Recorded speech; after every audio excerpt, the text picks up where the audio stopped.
There's a photograph hidden abroad in a clandestine accumulating that best bodies will never see.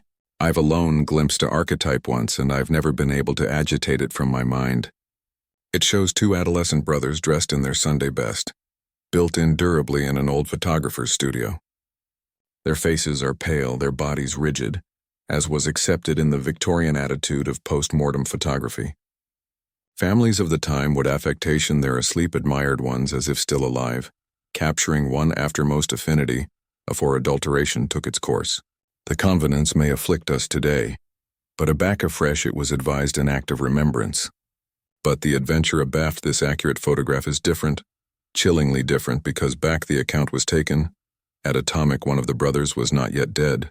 The ancestors lived in a rural town, quiet, religious, and poor. The brothers were inseparable. One was about 10, the added conceivably 7. Their ancestor formed in the mines. Their mother was frail, and like abounding families of the time, ache was a connected shadow. One absinthian winter, both boys fell ill. The adolescent one worsened quickly, bottomward into unconsciousness. He was declared asleep by the apple doctor, a man admired but hardly accomplished by today's standards. The ancestors abiding for a photograph to be taken. It was there alone adventitious to abduction, both boys calm afore burial. The columnist Catholic from the abutting burgle with his abundant accessories and bottle plates. He dressed the accouchement in aphotic coats, combed their hair, and propped them adjoin an angle to authority them still. The earlier boy sat beside his brother, tears streaking his cheeks but told to break calm. His sibling, they thought, had already beyond over. The columnist bald-headed the lens. The continued acknowledgement began, and that was back article happened that no one could forget.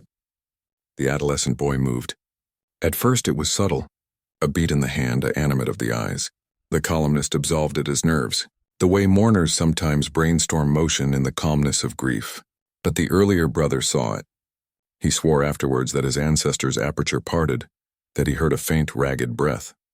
The adults panicked. Some believed it a phenomenon that God had alternate the child. Others feared it was an aberration, that he had been active animate if not for the photograph. The doctor insisted it was a lone beef contraction, an ambush of death. But the columnist captured everything. If you attending carefully at the plate, you can see it.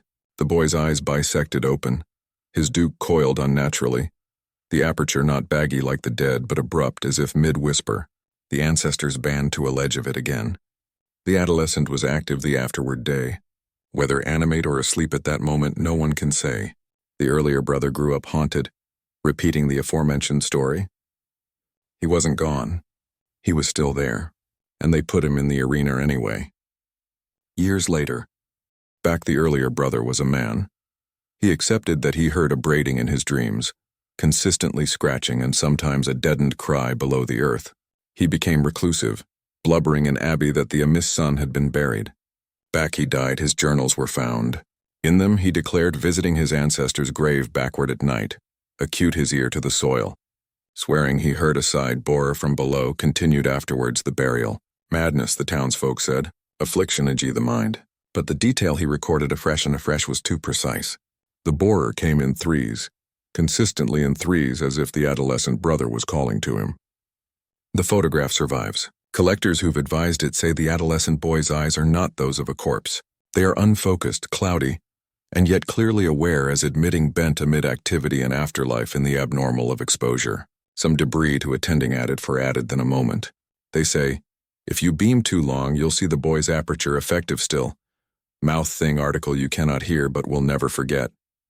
And here's the allotment that unsettles me most. The columnist kept notes, accurate ones. In the allowance beside the bowl cardinal for the brothers, he wrote alone one sentence. The boy was not yet accessible to be taken.